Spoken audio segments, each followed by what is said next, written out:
"Ma'am, I can't find my daddy," the little girl said.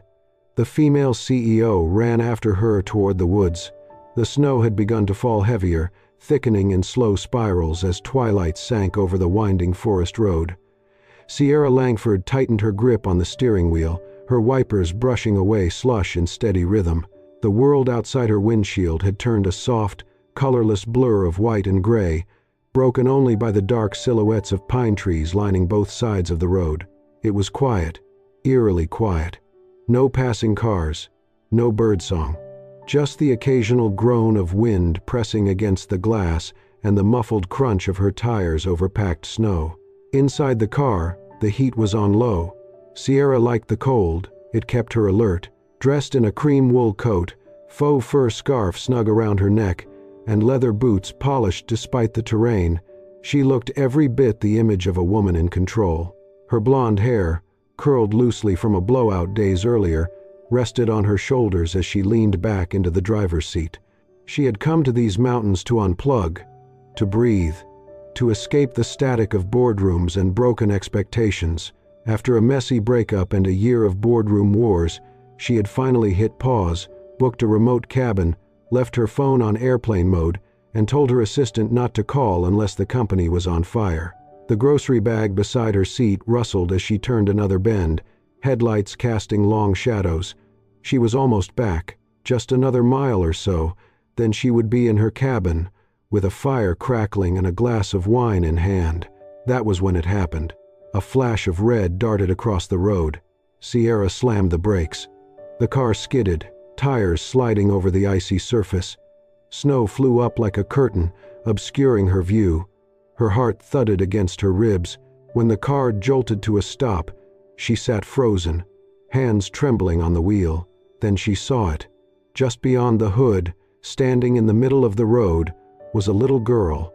She was tiny, no more than 5, bundled in a tattered knit sweater too thin for the weather, a red dress peeking out beneath. Her boots were mismatched. Her hair, light brown, messy, clung to her damp cheeks. Her wide eyes shimmered with shock and fear. Sierra threw open the door and ran out into the snow. "Sweetheart," she called, crouching down. "Are you hurt? What are you doing out here alone?" The girl didn't answer.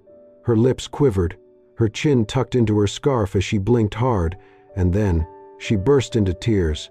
"Ma'am," she hiccuped through sobs, "I can't find my daddy. He said he'd be back, but he didn't." The words hit Sierra like a punch to the chest.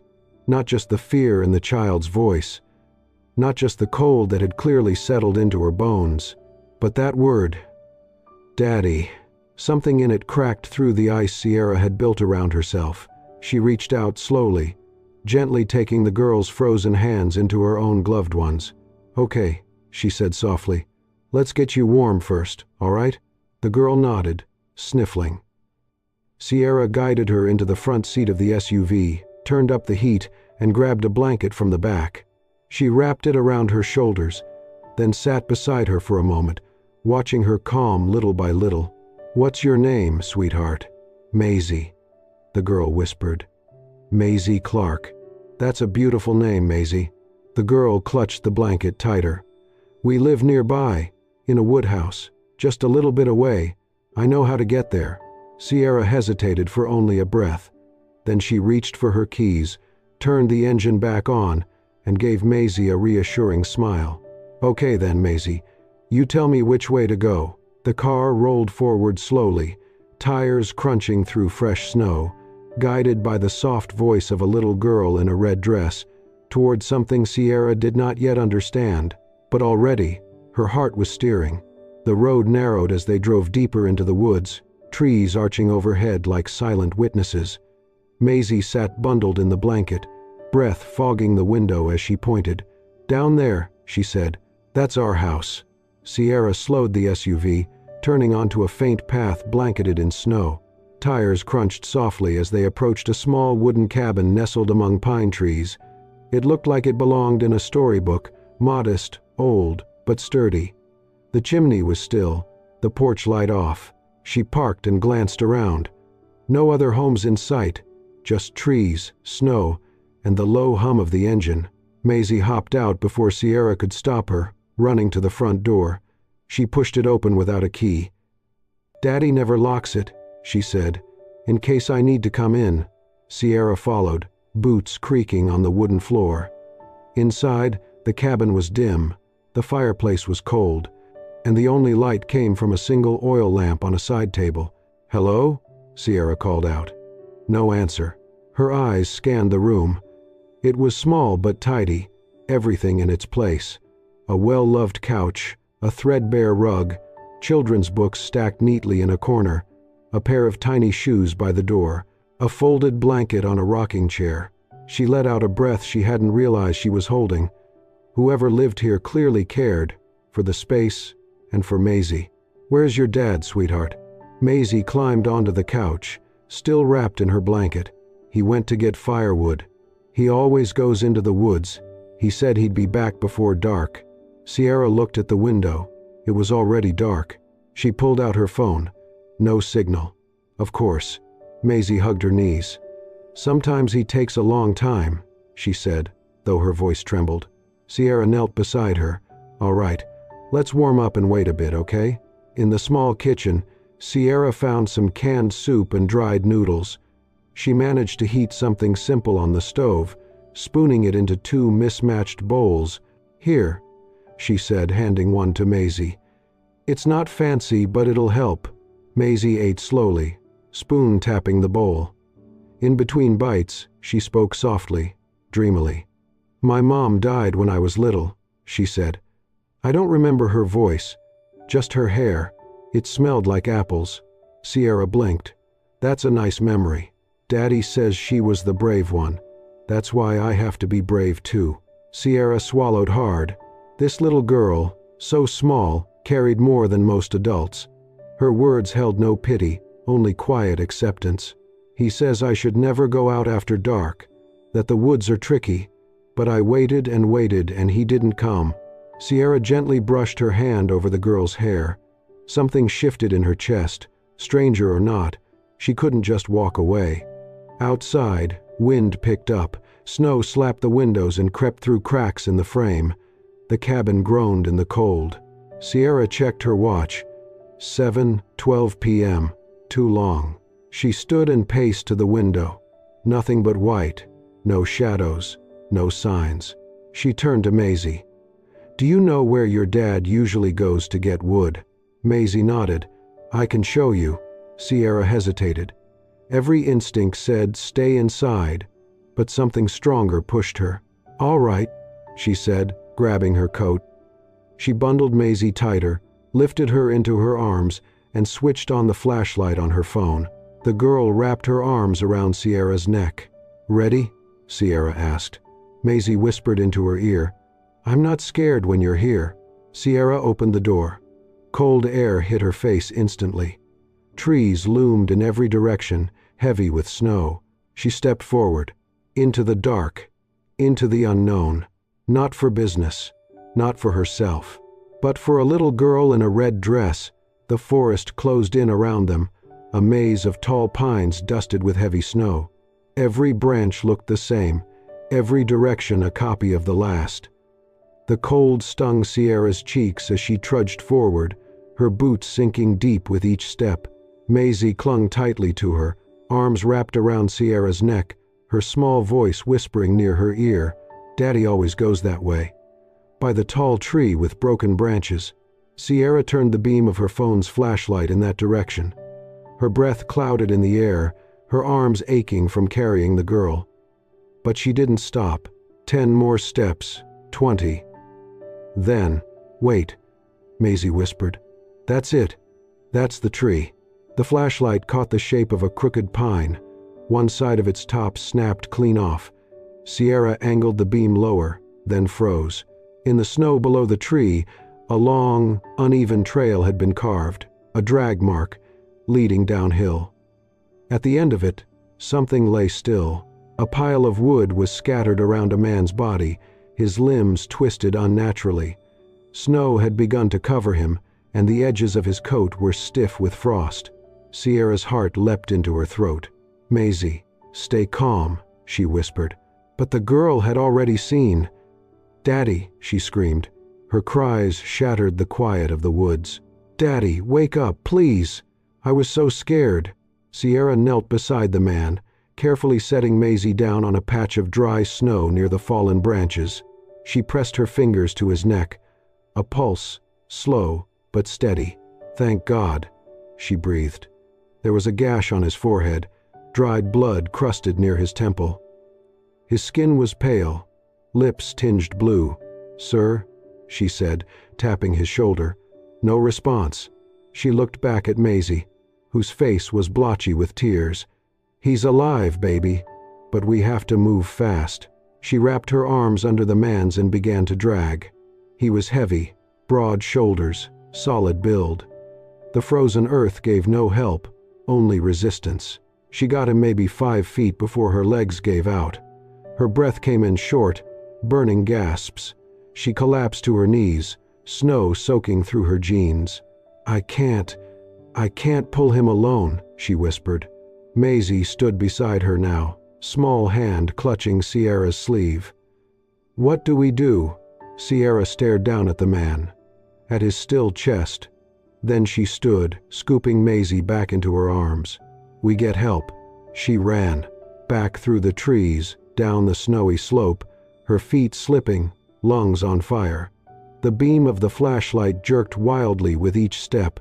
Branches snagged her coat. Maisie buried her face in her neck, too exhausted to cry. They broke through the edge of the forest and reached the roadside. The world was quiet. No headlights, no sound but wind. Sierra spun in place, scanning. Come on, come on." Then, 2 distant lights appeared through the snow. A vehicle, getting closer. She stepped into the road, waving frantically. The SUV slowed, then stopped. A patrol truck. The officer inside rolled down the window, concern etched across his face. "Are you all right?" Sierra pointed toward the woods. "There's a man. He's hurt, unconscious. We need to get him now." The officer was out of the truck before she finished her sentence. He radioed for backup, grabbed a flashlight, and followed Sierra back toward the forest. With the officer's help, they returned to the spot and carefully lifted the man out of the snow.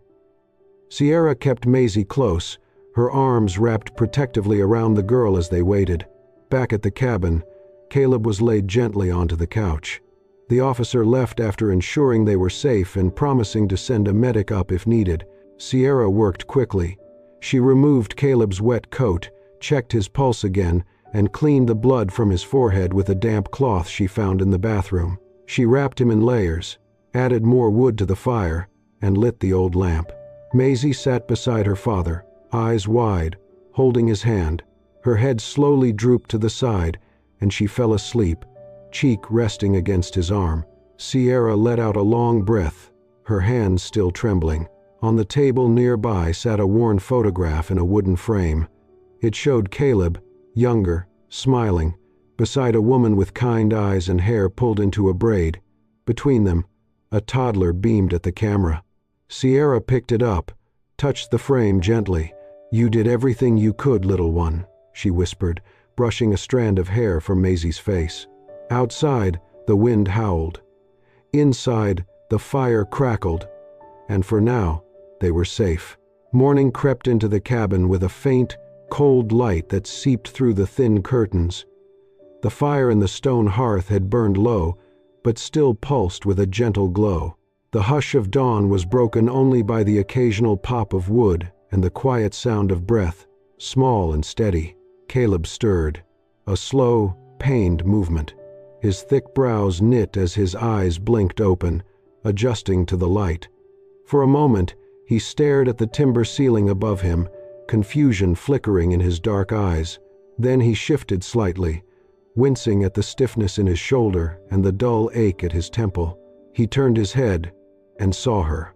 Maisie, curled up in the armchair beside him, her tiny fingers still wrapped around his large hand, her face slack with sleep.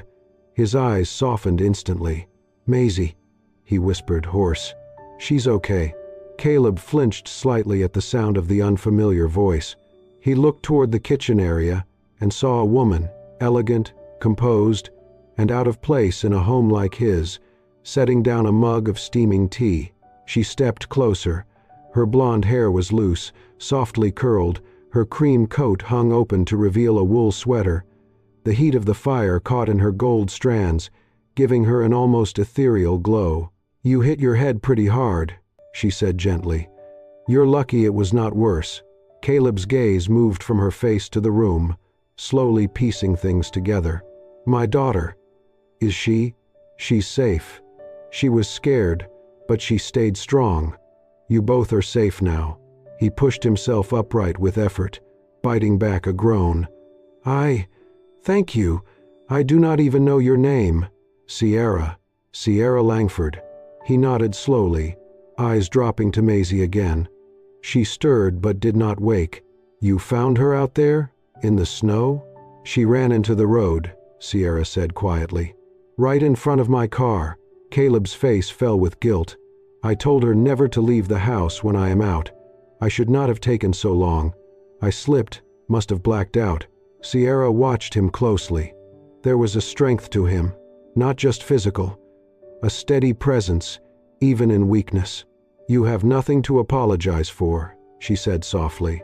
He gave her a grateful look, though discomfort lingered behind his eyes. He seemed painfully aware of the contrast between them, his flannel shirt torn at the cuff, the old patched blanket pulled over his legs, and the polished woman standing in his kitchen. "I don't usually have guests," he said with a sheepish edge. "This place, it's not much. It's more than enough," Sierra replied. Her voice was calm, honest. He rubbed his temple. "I used to live in the city. Lost my wife 2 years ago. Car accident. Maisie was barely 3.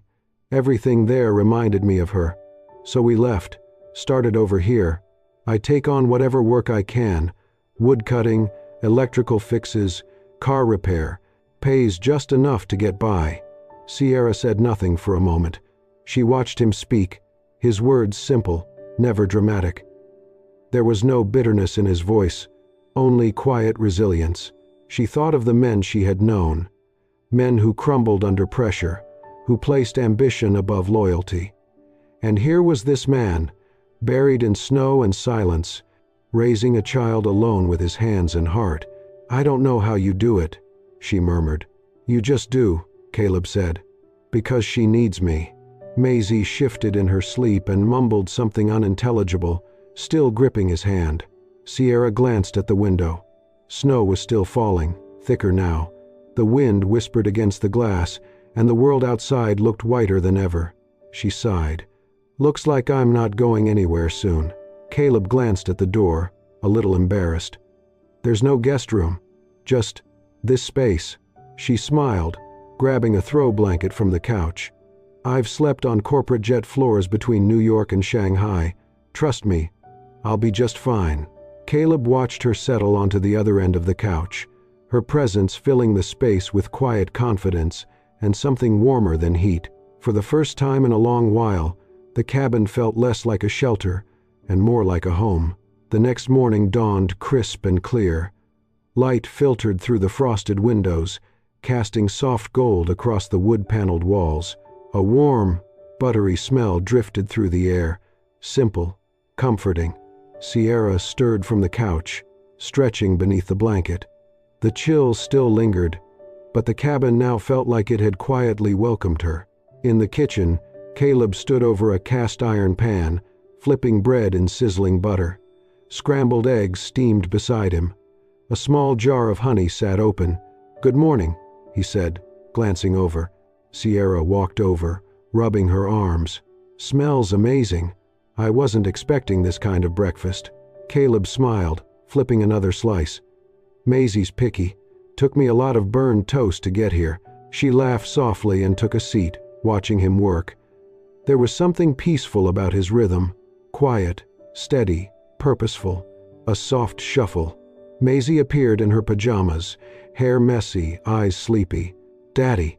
She ran to him, hugging his legs. He leaned down and kissed her hair. "You're just in time. Hot breakfast."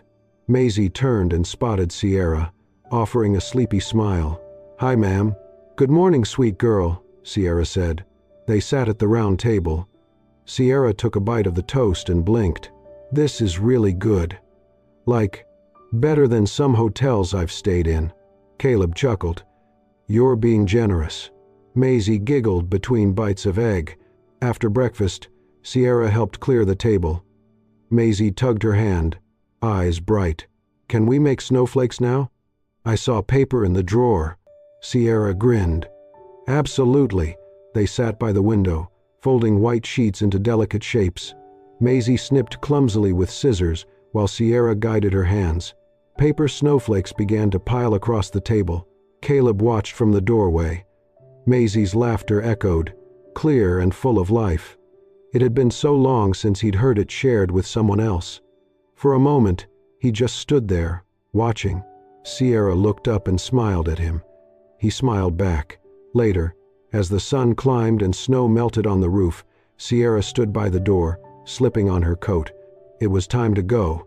The road would be clear enough. She adjusted her scarf and brushed her sleeves. "Well, I should get back." Caleb nodded, his expression unreadable. Maisie darted into her room and came back, clutching something in her small hands. She held it out to Sierra, breathless. "This is for you, ma'am." Sierra knelt down.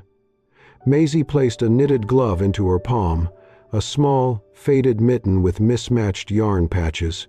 "It's warm," Maisie said seriously. "It had holes, but Daddy fixed it. It's still good."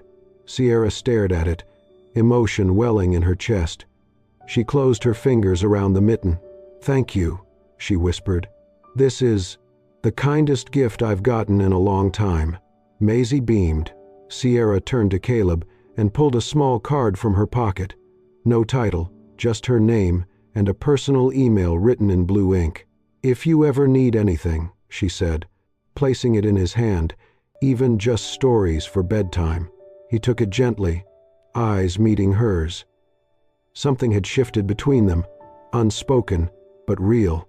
"Thank you," he said, "for everything." Sierra nodded and stepped outside. The cold air met her face, sharp but fresh. She walked toward her car, the little mitten tucked into her coat pocket, closer to her heart than anything else she had packed. She had come here chasing silence, but what she found instead was the quiet sound of something beginning. Back at the cabin she had rented, Sierra stood motionless by the wide window, watching the snow fall beyond the glass. Everything was pristine, clean lines, modern furniture, a fire flickering softly in the stone fireplace. A glass of untouched wine rested on the table beside her. The bathtub steamed in the next room, a silk robe hanging neatly from the door, but the silence felt heavier now. Her eyes drifted to the small knitted glove sitting on the edge of the coffee table. It looked entirely out of place, faded, patched with love, the yarn, slightly frayed around the thumb. Yet it was the only thing in the room that felt alive. She reached for it slowly, running her fingers along the stitches. A sharp trill broke the stillness. Her phone buzzed with a call from her assistant back in New York. "Miss Langford," the voice came quickly. "I'm sorry to interrupt your break, but there's been a shift in the board's votes. You're needed back sooner than expected, by Monday morning at the latest." Sierra pinched the bridge of her nose, exhaling. "Got it. I'll change my flight. Should I reschedule your investor dinner too?" She didn't respond immediately. "I'll let you know." When the call ended, she lowered the phone and sat in the oversized armchair near the fire. The glove still rested in her lap. The city was calling, but it felt like something else was pulling harder. Later that afternoon, suitcase packed, coat buttoned, Sierra climbed into her SUV and began the drive down the winding, snow-dusted road. Pines blurred past on either side. The air was sharp and clear, the sky open and pale. Then, she reached the familiar fork, the turnoff that led to Caleb's cabin. She slowed the car. The wheel trembled slightly under her hands. Her heart beat faster, inexplicably. She reached for her phone, stared at Caleb's number saved under a note she had scribbled the night before. Her thumb hovered above the screen. Then she stopped, slipped the phone back into her coat pocket. "Why am I hesitating?" she whispered aloud. "Why does this feel like leaving something unfinished?" She sat there a moment longer, snow gently collecting on the windshield, the engine idling, and then, without thinking too much, because thinking had gotten her nowhere lately, Sierra turned the wheel. The car reversed slowly, then circled back. She didn't aim for the airport. She didn't head toward the city. She drove back toward the forest, toward the little wooden house buried in snow and pine. As she approached the clearing, the soft crunch of tires on packed snow was the only sound. Her headlights illuminated a quiet scene ahead. Caleb and Maisie were out front, bundled in coats and mittens, working together to shovel the walkway.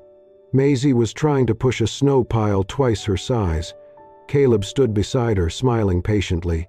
They both looked up as the SUV rolled into view. Maisie dropped her shovel. Caleb froze. Sierra stopped the car, turned off the engine. The silence returned, but this time it was warm, expectant. She rolled down the window and smiled, brushing her hair behind one ear. "I left something here," she called out, voice lighter than it had been in days. "Not sure what it is yet, but I'd like to find out." Caleb stepped forward, his face unreadable, then slowly broke into a smile. Maisie clapped her mittens together. Sierra opened the door and stepped out into the snow. And for the first time in a very long time, she felt like she was exactly where she was meant to be. When Sierra stepped out of the SUV, Caleb looked like he was about to speak. His brows were slightly furrowed, his expression unsure. But before he could say anything, Sierra raised her hand and shook her head lightly. "Don't make it weird," she said, her voice steady but soft. "I just don't like leaving things halfway." Caleb blinked, then let out a small breath, half laugh, half sigh, and nodded. There were no grand explanations, no forced gratitude. She came back not as a guest or a savior. She simply returned, and somehow that felt right. That afternoon, the three of them took a short walk behind the cabin. The snow had softened under the pale winter sun. Light filtered gently through the pine branches, casting golden streaks across the forest floor. Maisie stomped through fresh snowdrifts with glee, dragging Sierra by the hand while Caleb followed behind, hands in his coat pockets, eyes warm.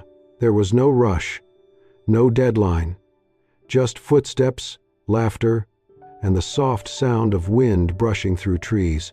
That evening, after Maisie had fallen asleep curled under a patchwork quilt on the couch, Sierra sat by the fireplace wrapped in a thick wool blanket.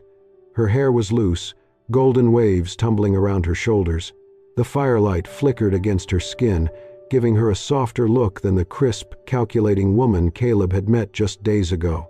He was sitting in the armchair across from her, elbows resting on his knees, watching the flames more than her, but not by much. After a long pause, he asked quietly, "Back in the city, were you happy?" Sierra didn't answer right away. Her gaze dropped to the mug in her hands. "I was successful," she said finally. "That's not the same, is it?" The words hung in the air, raw and honest. For the first time, Caleb saw her not as someone passing through his life, but someone who had been carrying weight for far too long. He didn't offer advice or try to fix it. He simply gave her a small nod and stood, walking to the fire to add another log. The quiet that followed wasn't awkward. It was warm, familiar. Before heading to bed, Caleb returned with something in his hand, a small wooden cup, smoothed by hand, her name etched in uneven but careful letters on the side. "Just so you know," he said, placing it gently on the table in front of her. "You belong here now." Sierra looked up, startled. She stared at the cup for a long moment, then picked it up slowly, cradling it in both hands. It had been years since someone had made something just for her. Not a gift with a logo, not a perk, something real, something that said, "You matter." She held the cup close for a beat longer than necessary, then whispered, "Thank you."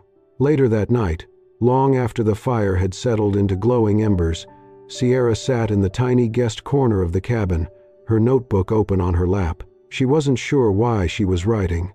Maybe to make sense of what she was feeling, maybe just to hold on to it a little longer. She wrote, "Maybe home isn't a place. Maybe it's a quiet fire, a small voice, and someone who doesn't ask you to change. She closed the notebook and pressed it against her chest. For the first time in years, Sierra Langford didn't feel like she was running towards something, or away from it. She just felt still. And stillness, she realized, might be exactly what she needed to begin again. The next morning, the world was still, blanketed in a soft white quiet. The snow had stopped. The sky above was pale blue, streaked with gold.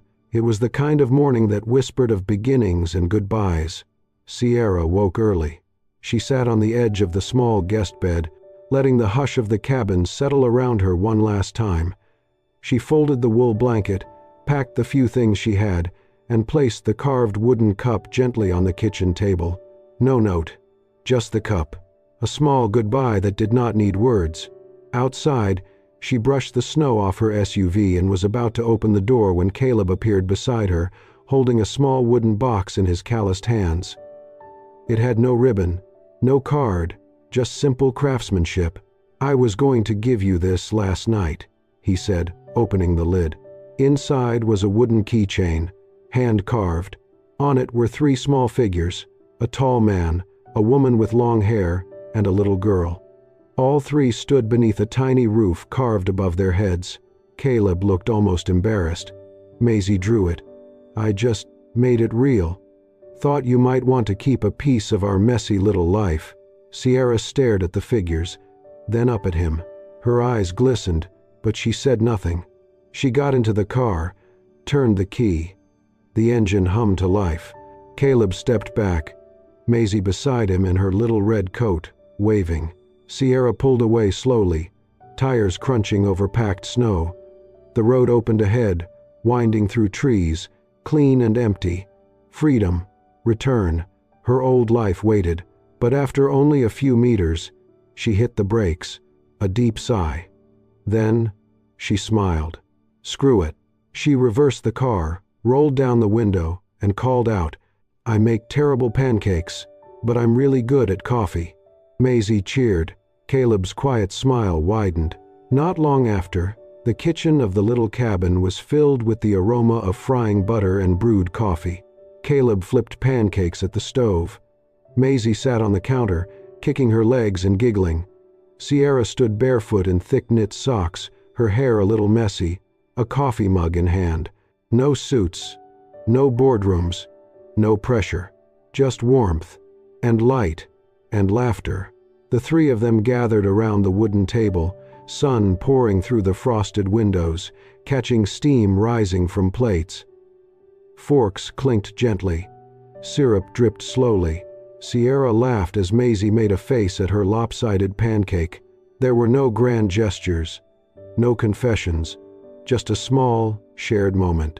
After breakfast, Caleb stepped out to the porch, the door creaking behind him.